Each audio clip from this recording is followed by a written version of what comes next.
انہوں نے سوچا وہ ہمیشہ ایسے ہی طاقتور رہیں گے۔ انہوں نے خدائی کا دعویٰ کر دیا، اللہ اور اس کے نبی کے دشمن بن گئے، مگر وہ یہ بات بھول گئے تھے کہ اللہ کی پکڑ سے کوئی طاقت بچ نہیں سکتی۔ آخرکار ان پر ایسا عذاب آیا جس کی مثال اس زمین پر نہیں ملتی۔ نہ ان کا بڑا قد، نہ ان کی دولت اور نہ ہی ان کی طاقت ان کو اللہ کے عذاب سے بچا سکی۔ قوم عاد حضرت نوح علیہ السلام کے بیٹے سام کی نسل سے پیدا ہوئی، جن کو اللہ تعالیٰ نے نہ صرف قد اور طاقت دیے بلکہ زمین پر وسائل اور اقتدار بھی خوب دیا۔ ان کے افراد دیو قامت اور مضبوط جسامت والے تھے۔ وہ پہاڑوں کو تراش کر محل بناتے، زمین کو کھود کر اس میں نہریں نکالتے اور ایسی شاندار عمارتیں تعمیر کرتے جو دیکھنے والوں کو حیران کر دیتی، لیکن ان کے غرور نے انہیں اندھا کر دیا۔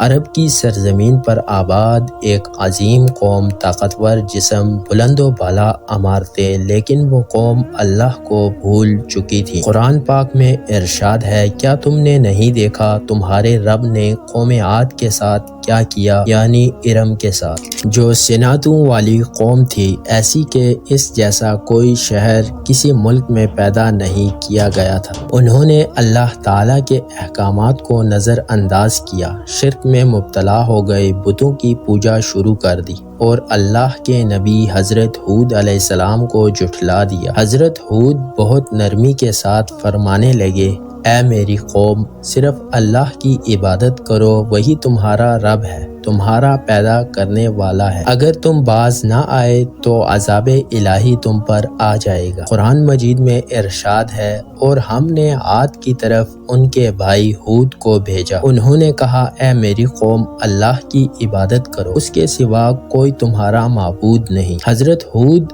انہیں بار بار سمجھاتے رہے، لیکن قوم عاد کے دل پتھر کے بن چکے تھے۔ ان کا بادشاہ شداد بن عاد سب سے زیادہ مغرور اور سرکش نکلا۔ قرآن مجید نے اس کا ذکر ان دشمنان خدا میں کیا ہے جنہوں نے اللہ کے مقابلے میں اپنی خدائی قائم کرنے کی کوشش کی۔ شداد نے اعلان کیا کہ اگر اللہ نے جنت کا وعدہ کیا ہے تو میں زمین پر خود ایسی جنت بناؤں گا جسے لوگ دیکھ کر حیران رہ جائیں گے۔ اس نے دنیا بھر سے خزانے منگوائے اور ایسا شہر بنانا شروع کیا جو ظاہری حسن و جمال میں جنت کی نظیر ہو۔ اس زمین پر جنت کی تعمیر پر 700 سال لگ گئے۔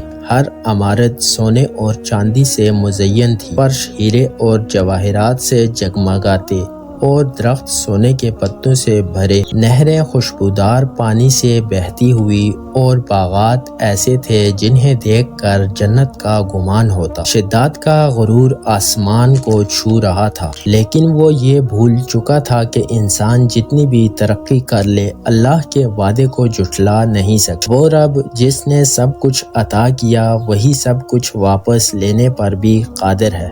قوم عاد کی سرکشی بڑھ گئی، مومنوں کو قید کر لیا گیا، حضرت ہود علیہ السلام کی باتوں کا مذاق اڑایا گیا اور وہ اللہ کے عذاب کو دعوت دینے لگے اور کہنے لگے، لے آؤ وہ عذاب جس کا تم ذکر کرتے ہو۔ قرآن میں ارشاد ہے، پھر جب انہوں نے اس بادل کو اپنی وادیوں کی طرف آتے ہوئے دیکھا تو کہنے لگے، یہ تو وہ بادل ہے جو ہمیں بارش دے گا، حالانکہ وہ وہی چیز تھی جس کے لیے تم جلدی کرتے تھے، ایک آندھی جس میں دردناک عذاب تھا۔ پھر اللہ کا عذاب نازل ہوا، سب سے پہلے بارشیں بند ہو گئی، زمین سوکھ گئی، درخت مرجھا گئے، جانور مرنے لگے اور پھر آندھی آئی۔